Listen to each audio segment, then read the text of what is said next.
What's happening, man? It's Cool Water, the digital dope man.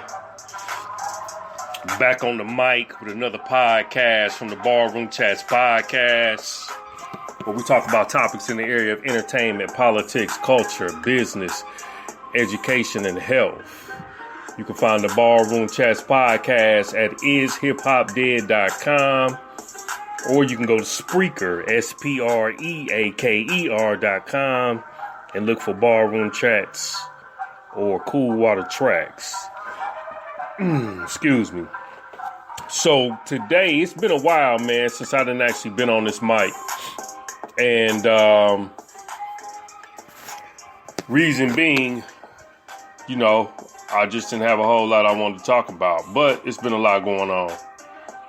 And one of the things that, you know, most of us have been glued into was this pandemic issue and whatnot. And in the midst of that, folks been dying and falling dead, man. So it's been a lot of stress on people, in which case, you know, it has people kind of off their normal routine.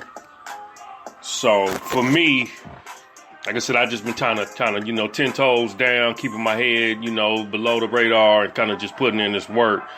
But today, I got to address this topic, man. And the topic deals with the music industry. Over the last 2 weeks, we've had 3 hip-hop icons fall. DMX was first. Black Rob was second. And then shortly after Black Rob, Shock G fell. Founder of the digital group, the group Digital Underground, which led to Tupac getting his break and stardom because he used to be part of that group. So a lot of people were just taken aback because we sitting here scratching our head like, damn, man, we done lost 3, you know, stellar folks. But one of the things that I think a lot of people may not really zero in like I do is what happens after the fact. You know what I'm saying? Like what really goes on after the fact when these guys die. So the first thing I did is I wanted to see with DMX, did he have any wealth? And I'm digging a little bit, being nosy, and come to find out, dude is broke from what little bit of information I gathered. He had 15 kids. That's a lot of money and a lot of child support. Because I know him and his children's mother, I'm sure they wasn't always, you know, on the same page. So she probably filed. So they say he was in the hole like a negative, between a negative million to 10 million. So he didn't have any money. And he had a lot of mouths to feed. I didn't check into Black Rob and I didn't check into Shock G's net worth. But one of the things that I noticed is the music industry, if you're not savvy and you a hog and you really understand ownership, you're going to end up broke and destitute. So Black Rob came in the game and signed with Bad Boy. Bad Boy, owned by Puffy, a.k.a. Diddy, was struggling during his prime years and contractually owing Bad Boy money and not really walking out the door in a positive. And Diddy, being the dirty dude that he has been over the years with all his artists except really for Biggie, never renegotiated. The Locks, they came out short-changed. Total career decimated.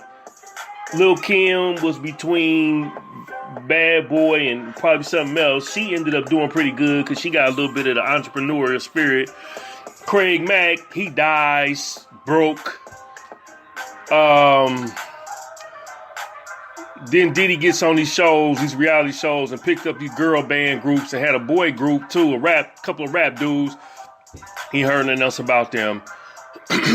So Black Rob died destitute and broke, in my own opinion. Died supposedly from kidney failure, and they say he might have took the V, got that needle put in his arm and took the V, which led to his demise. They say DMX also took the V and supposedly might have had a situation where he might have been using some illegal substances, but that's still to be determined. The whole thing to me is upside down. What we really got to look at and really take into account is black wealth is being confiscated by the large corporate entities. Tupac's catalog, after he died, his mama had it for a minute. It ended up back in Warner Brothers' hands. Michael Jackson's catalog, he was in the red. I think his mama had it. She sold it off and sold it back to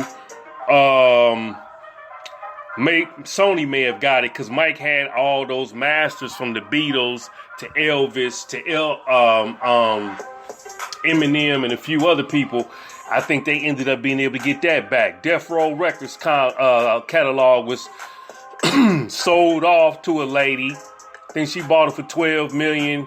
Then she sold it to Hasbro. So all that music Death Row had is gone. It's down the drain.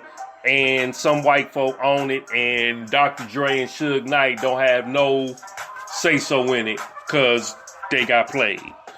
And Jimmy Iovine, I don't know why he just didn't buy the catalog. But he was responsible for helping sell the catalog. So Black Rob's music is still owned by Diddy. Diddy cutting checks, but he ain't paying nobody. So Black Rob's lineage won't see no more than a couple of dollars because the publishing on it ain't gonna be hitting on nothing. Craig Mack, he lost out many moons ago. Total, they went down the drain. The Locks, Puffy still own they publishing. The music industry is the industry that eats its young. They swallow them whole like a vulture. And black wealth across the board is being decimated because these people are either killing these people or they're either putting them in a legal constraint to where they can't get out. They chokehold and strangling their ass to death, and the money is leaving their coffers and going back to the corporate entities in which they worked for, or get tied up in the legal system, and then they bankrupt them through the legal system because they got to pay these attorneys and these lawyers who on the back end getting money. Your boy Stevie Wonder. Stevie Wonder, he signed a contract with a lawyer. He didn't read it. He can't see. The man had him indebted to him for life, in perpetuity with a 7% royalty or something like that. He dies. Stevie finds out. He contested. His wife still wants to hold him in the slave trade. See what I'm saying? The game is twisted.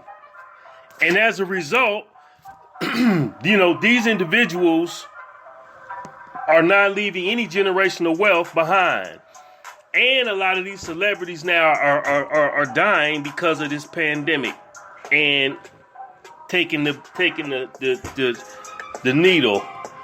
But because, we know a little bit about what's in it, but we don't know how that's reacting with certain people's immune system. So it's causing them great strife. And Black America is being decimated again because we don't play to win. We ain't playing for ownership and wealth and power, as Dr. Claude Anderson would put it. We still in the employee phase. We're not in the production phase. I don't know what Shock G owned. He was old school hip hop 90s artist. And I'm going to see if they give me something on Shock G. Shock G probably made the bulk of his money in the early days when he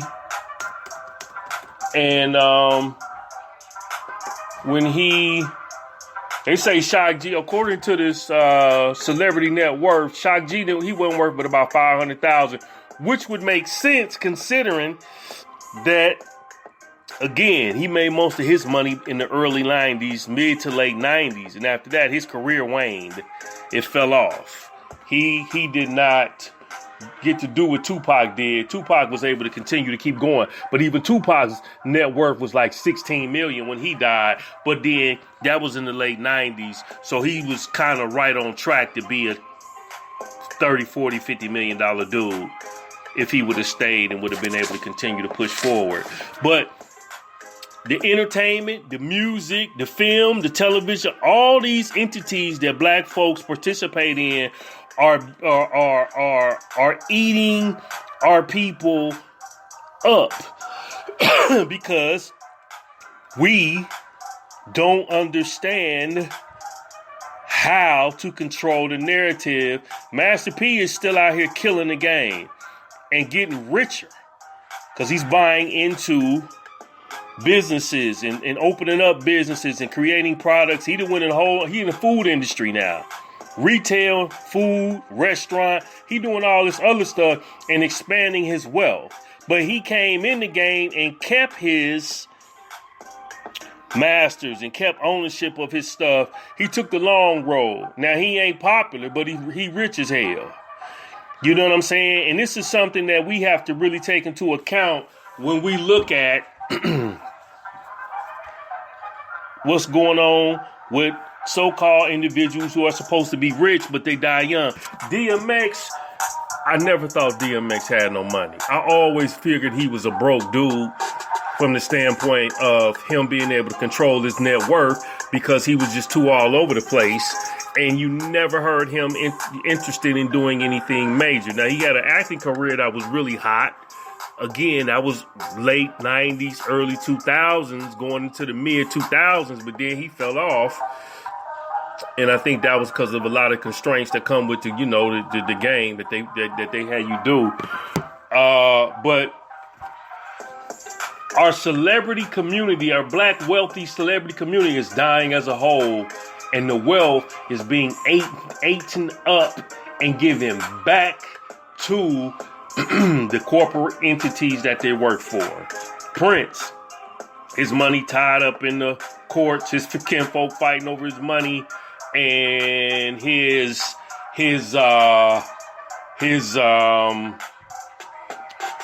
estate is controlled by Warner Brothers. They got everything. They running it. So it's like this is a perpetual cycle. You better off dead than alive. Michael Jackson makes more money now as a dead individual than he do. James Brown, he got killed or died. We'll say died because we don't know. I don't what the situation occurred, but I believe he was murdered. His estate is in control of somebody else has control of that. This is the norm for us. And until you start getting greedy and playing for power versus fame, you're going to be the same individual that your predecessors were. You understand what I'm saying? It's important that we teach the youth how to be hogs and control the narrative and be greedy versus being famous. And to be producers. I think that's one of the main issues that we have to take into account. So, this is just a quickie. I don't want to be on here too long. But the destruction of black wealth and celebrity life is definitely among us in the new digital economy that's being created and restructured. So it's imperative that you share the type of game that's going to empower somebody besides yourself on how to control the narrative and be a hog and do boss moves in order for you to be able to keep your situation going the way you want it to go. Hey man, I'm Cool Water, the Digital Dope Man. Look for me at the blog, Is Hip Hop Dead? Look for me at the home base site, thedigitaldopeman.com. Please, share this information out, leave comments and whatever else, and we're going to get right back on it because I got a lot of stuff I need to be talking about again, so I'm getting ready to start putting my stuff back out there again and getting some interviews and stuff. So we're going to make it happen, man. Peace and stay blessed. Holla.